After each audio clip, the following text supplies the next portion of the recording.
Mainstream and independent alternative network outlets and media outlets are the gatekeepers of information. So always remember that when you're looking at both sides of a given question or issue, or other sides, if there's more than two sides, and you're only looking at certain media sources.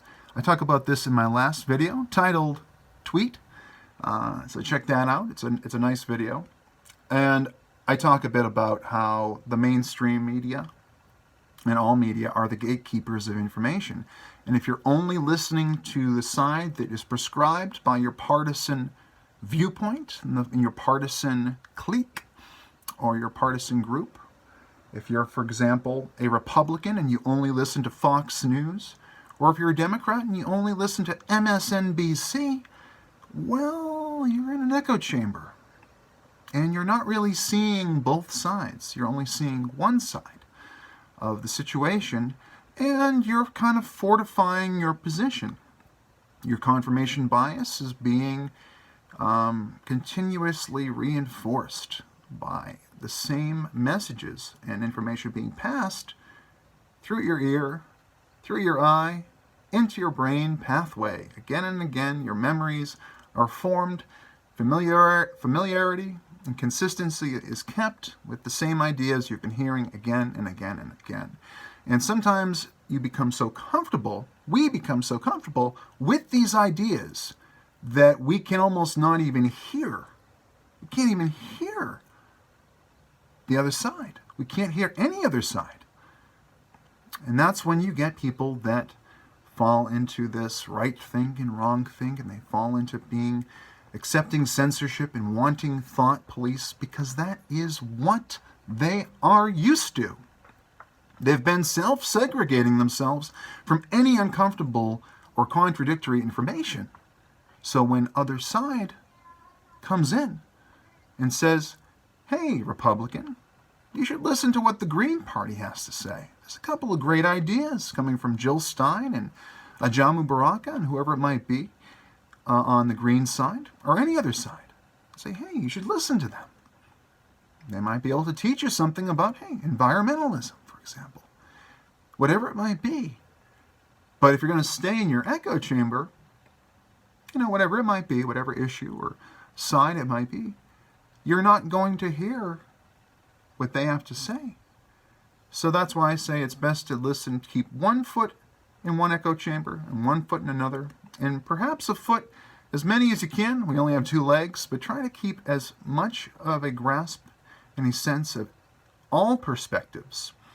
I'm not going to make you go and get 7 billion different follows, because there's 7 billion people plus and 7 billion philosophies. But I do think that you should, if you're really an intellectual, okay, pro-information, you're a knowledge seeker, you're somebody that really wants to know the truth, you are going to need to allow for free speech, for dissenting viewpoints and opposing viewpoints to your own and to others, to be allowed, and let the public test the credibility of the statements. Don't let some, unregulated entity or publisher do this. Now you might say, well, now you're bringing in Facebook and Twitter and their private platform. Again, these are the gatekeepers of all this information, and they have a lot of information on you and me. Okay, so these are U.S. firms. Shouldn't they fall under the U.S. Constitution? Okay, there was already a ruling in 1947, I believe, that a company town, a privately owned town, had to allow religious zealots to preach and give out pamphlets on the street in that private town, because it was U.S. property, and thus under the jurisdiction of the U.S. Constitution and the First Amendment. But it turned out that was 47 years ago. The internet was not around then. We are in a new frontier, perhaps, as President Trump says, an age of enlightenment, the age after the information age. We are in the information age. But we could be on the way to, as Scott Adams calls it, the golden age. But we can't be limiting freedom, which is why I take a pro-choice position on abortion, for example. I take, of course, there is an argument against libertarianism. If you're pro-choice, you're not truly libertarian, according to some, because life begins at conception. New DNA is generated at conception. And so personhood becomes a legal term more than anything in any observable truth. Really, life begins at conception. So some say, well, you're asserting undue authority over the unborn human being, that they don't have their own liberty. So it's a very persuasive argument. Of course, I do still believe that a woman has the right to choose, and it should be the woman's choice. Okay, but of course that is a complicated subject. But one example of something that happened when society continued on. Okay, we went through the sexual revolution, for better or for worse. Some people have different opinions on that. But we went through all this period of women's rights and first wave, second wave feminism, third and fourth, although I'm not as big a fan of those ideologies. There are some elements that I do like and others that are somewhat, fascistic. And I don't believe in the modern religion of social justice, which includes the intersectionality and the third and fourth wave feminism. Man being the oppressor, woman being the oppressed under the feminist ideology. Of course, even if you're devoutly secular, you can believe in a modern religion.